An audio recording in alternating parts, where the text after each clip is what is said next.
Azərbaycan toyudu, bura muğam yurdudu.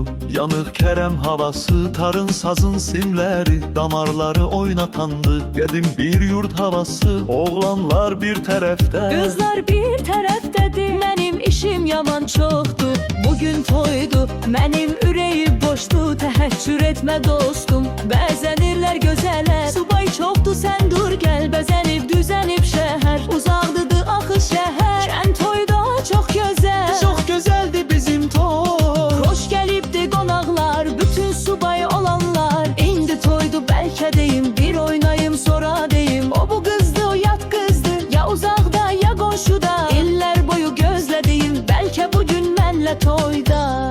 Ay qız ay qız ay qız dur oyna. Oğlan oğlan bugün toy sen oyna. Subaylar üçün olsun toy, olsun toy.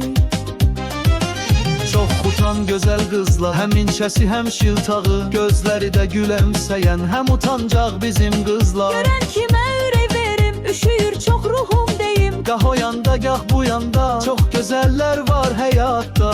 Qərdəşim İndi deyim əziz ana, gülüşünə vurulduğum. Əsməri qız ya qara qız, divanəyəm desəm deyim. Hələ tezdi bugün demim, yox bu deyim. İndi deyil toydu bugün, xoşbəxt olun beylə gəlin. Subaylar üçün olsun deyim, bəlkə hələ yenə tezdi, hələ tezdi.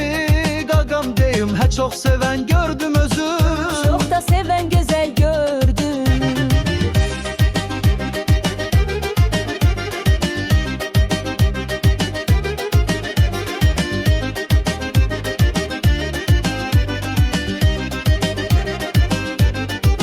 Sadəcə sevilmək üçün çox özüdən küsən gördüm. Bəzən keçikən bir sevgi məhəbbəti əziyyətli. Baxışları kör nəşəli, görməzlər ki gerçək eşq, gerçək sevinsiz qovuşun. Birlikdə siz xoşbəxt olun, nə gözünlə, Nə kəlmələr aldatma sən sevdiyini, ruhu sənlə. təslim olar, Can yaxarsan, canın yanar. nifrət belə sevgi doğar.